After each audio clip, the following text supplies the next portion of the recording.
आपको इंग्लिश की थोड़ी बहुत नॉलेज होगी तो आपको पता होगा कि हर सेंटेंस का अपना एक सब्जेक्ट होता है ना, जो कि नाउन या फिर प्रोनाउन के फॉर्म में होता है।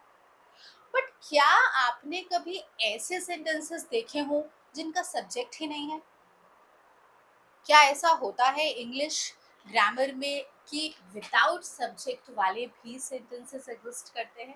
सीखेंगे आज इस वीडियो में कि क्या ऐसा होता है या नहीं होता है। एक्चुअल पिक्चर आगे आपको वीडियो में पता चलेगी। वीडियो को एंड तक देखते रहिए और अगर वीडियो अच्छी लगे तो लाइक शेयर सब्सक्राइब करके जाइएगा। अब ऐसे सेंटेंसेस जिनमें आपको सब्जेक्ट ना दिखे, जैसे कि sit down, please help me, इन सब सेंटेंसेस में आपको सब्जेक्ट नहीं दिख रहा होगा। तो क्या इनमें सब्जेक्ट नहीं है? ऐसा नहीं है। ऐसे सेंटेंसेस में सब्जेक्ट ज्यादातर हिडन यानी छुपा हुआ होता है या फिर अंडरस्टूड होता है, समझ लिया जाता है कि ये ही सब्जेक्ट है, उसे लिखने की रिक्वायरमेंट नहीं होती है।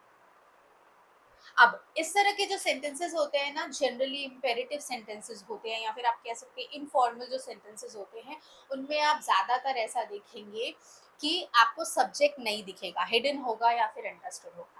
आगे मैं आपको बहुत सारे ऐसे एग्जाम्पल्स बताऊंगी जहां पर आपको सब्जेक्ट दिखेगा नहीं बट हिडन या फिर अंडरस्टूड होगा। तो बने रहे इस वीडियो में। अब सबसे पहले देखते हैं कि ये इम्पेरेटिव सेंटेंसेस क्या होते हैं, क्योंकि ज़्यादातर जो सब्जेक्ट सेंटेंसेस में नहीं दिखते हैं ना, वो इम्पेरेटिव सेंटेंसेस में ही होते हैं।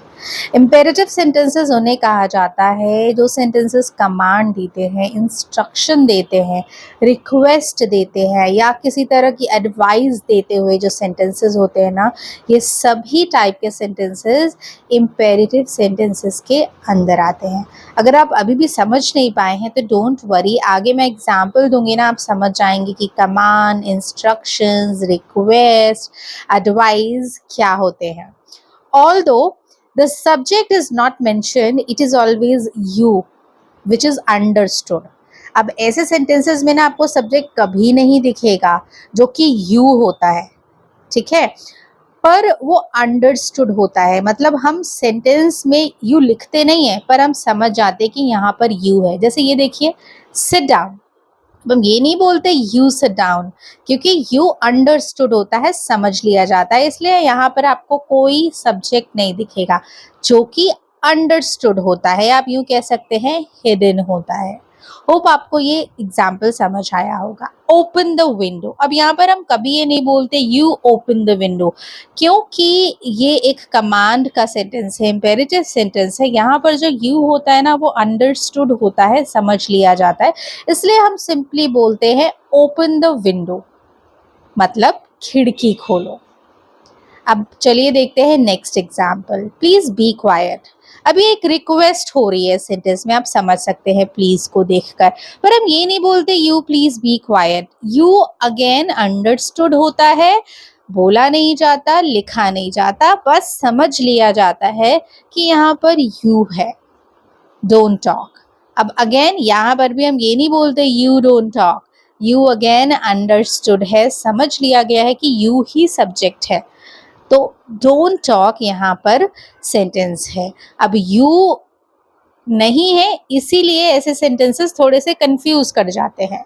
कम हियर, अब हम कभी भी ये नहीं बोलते you come here, you again understood है, हम कभी भी मेंशन नहीं करते इम्पेरेटिव सेंटेंसेस में यू को, जो कि एक सब्जेक्ट है, बट हम समझ लेते हैं कि यहाँ पर जो यू है वो ही सब्जेक्ट है, सो हम बिना यू या बिना सब्जेक्ट को मेंशन किए बोलते हैं। No use crying over spilled milk, कोशिश करिए यहाँ पर सब्जेक्ट ढूंढने की।